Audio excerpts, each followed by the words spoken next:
ঠাকুরকে ভালোবেসে এত লোকের আগমন একটা জায়গায় ঠাকুরের বিগ্রহ প্রতিষ্ঠা উপলক্ষে, এটা অতুলনীয়, অভূতপূর্ব। এরকম করে ঠাকুরকে নিয়ে সবাই আনন্দে মেতে থাকি, এটাই আমাদের গন্তব্য থাকুক। ঠাকুর আমাদের গতি হন, ঠাকুর আমাদের গন্তব্য হয়ে উঠুন। আপনাদের যদি প্রণাম করানো থাকে তাহলে করিয়ে নেন, কেননা বহু দূর দূরান্ত থেকে মানুষ হয়তো অপেক্ষা করে থাকবে। আমার আজকে আশাটা হবে কি হবে না দোদুল্যমানতায় ছিল। আমার মায়ের ইচ্ছা ছিল আমরা 3 ভাই আসি, কেননা এখানে বাবা এই বিগ্রহ প্রতিষ্ঠার্থে দীর্ঘ বছর থেকেছেন গুয়াহাটিতে। তো আজ বাবা শরীরে আমাদের মাঝে দৃশ্যমান নন, কিন্তু আমরা যারা তাকে পেয়েছি জীবনে, প্রত্যেকে তার স্মৃতির অবগাহনে সেই রোমন্থন করে করে সময় কাটাই, আনন্দ উপভোগ করি। না পাওয়া সেই মুহূর্তগুলোকে কখনো কখনো দুঃখে বা কষ্টের মধ্যেও আনন্দে উদ্দীপ্ত হই যে তিনি আমাদের মধ্যে ছিলেন। তা আমরা 3 ভাই আজকে এখানে এসেছি মার সাথে।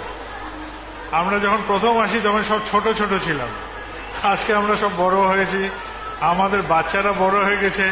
কয়েকদিন পরে হয়তো তাদেরই বাচ্চারা ছোট ছোট হয়ে ঘুরবে আমাদের সাথে। তো এটা একটা জীবন, একটার পর একটা এগিয়ে চলা। যখন প্রথম আসি গুয়াহাটি শহরও এরকম ছিল না, তখন অন্যরকম ছিল। তখন প্রথম যখন নামি আমি এই গুয়াহাটি শহরে, আজ থেকে এত বছর আগে, তখন মায়ের সাথে প্রথম আমি আসি। আমার বাবা ছিলেন গুয়াহাটিতে, আর এখানে খনিকর্তা ছিলেন। তিনি সব কর্ডন ভেঙে প্লেনের মাঝখানে ঢুকে গেছেন। প্লেনের কাছে গিয়ে তিনি আমাকে কোলে করে নামিয়েছিলেন এই গুয়াহাটিতে, আসাম ভূমিতে। সেই থেকে আমার হয়তো ছোঁয়া এই ভূমিতে। আজ 5 বছর বাদে আমার এখানে আবার ফিরে আসা। 5 বছরের অবধিতে আমার আর আশা হয়নি। আমি যেখানে থাকি সেখানে সবার যাওয়া সম্ভব হয় না। আমারও কার্যকারণে এই দেশে অনেকদিন আসাও হয়নি। 2024 এই বছর আমি ঠিক করেছি অক্টোবর মাস থেকে ভারত প্রদক্ষিণে বেরোবো। ভারত পরিক্রমায় যে যেখানে ঠাকুরের কাজ নিয়ে আসেন আমি সেখানে পৌঁছাবো। কেননা দীর্ঘদিন আমি দেওঘরে আটকে আছি। প্রথমে বাবার শারীরিক কারণে ওখানে থাকা হয়েছিল, এখন কিছু কার্যকারণের জন্য আমার দেওঘরে অবস্থান জরুরি, তাই আমি আর ওখানে থাকা। 2 বছর ধরে ওখানে প্রায় আটকে আছি বাবা যাওয়ার পরেও।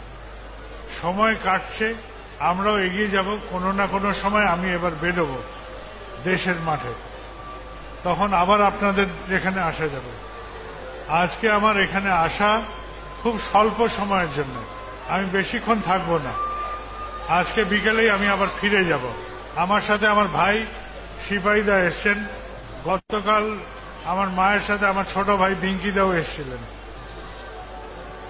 আর এই প্রাঙ্গণে এখানে সবার এই আনন্দ দেখে আমরা সবাই আনন্দ আপ্লুত।